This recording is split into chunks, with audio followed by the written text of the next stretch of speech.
Ano tanong mo sa akin? Daddy, sino mas mabait? O si Kuya Dylan o ako? Ako. Hindi, kami lang dalawa ni Kuya Dylan. Tingnan mo sino mas mabait sa inyong dalawa.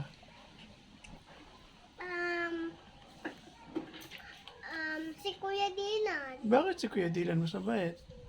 Kasi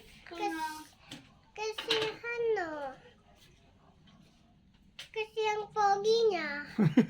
Dahil pogi siya, mabait siya. Opo, At ikaw? maganda lang. Maganda. Maganda lang pero hindi mabait. Mabait din. Ba't sabi mo mas mabait si Kuya? Kasi bait kami dalawa. Bakit? Nasunod ba kayo? Masunurin ba kayong mga bata? Opo. Masunurin ba kayong mga bata? Opo. Nag-uupo ka naman yun. Opo. Mami, di ba nung Diba? nag-field trip tayo,